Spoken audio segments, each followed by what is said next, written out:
Number two, let's say you have a money site with multiple long form content articles. What if you created another site on a strong domain like Gsite or Cloud that have articles that are derived from the long form articles in the money site and all have a backlink to the money site? Each new mini article is a subheading, H2, and a long form content. Will a booster give authority to the extra booster rankings, the money site? Yeah, I guess you weren't around. You might have been still missing in action, baby, but the content mirroring method we gave away from Black Friday to Cyber Monday was very similar to what you're proposing there. Almost identical, really.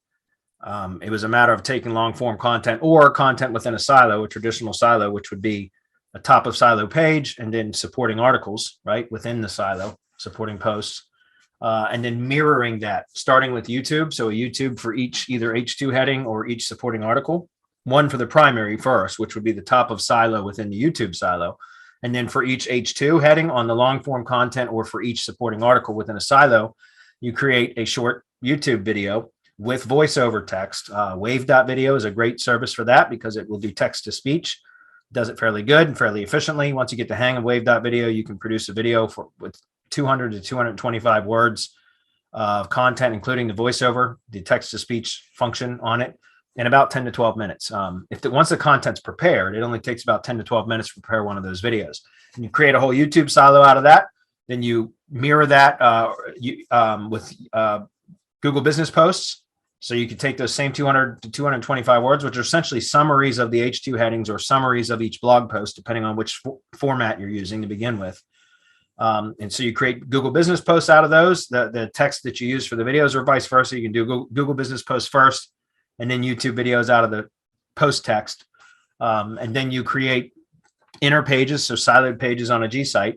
You can put one step in between, which would be Blogger, create a Blogger silo. And you just embed. And this just going back to the previous question that you had, it's all about embeds. You don't need any additional content. You got all the content, right, from the either long form page or from the silo, the original silo, which is a top of silo page and then supporting posts. That's your content. You just summarize it and repurpose it in a mirroring fashion across multiple structures, mostly Google properties.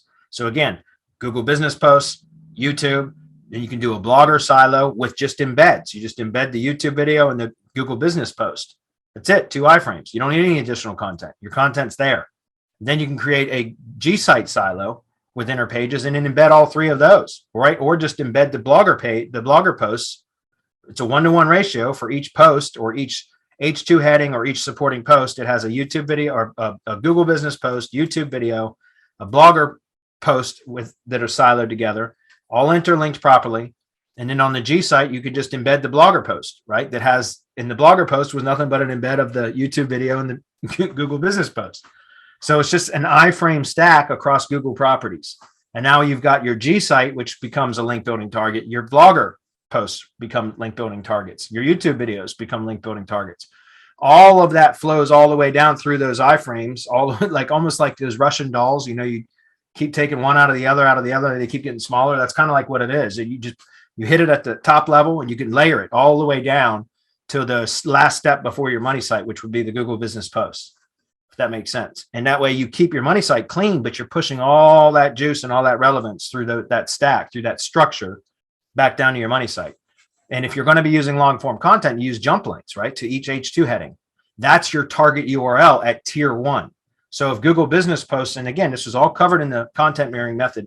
If you don't have it, join the mastermind, baby. It's long overdue anyway, but you can get it there.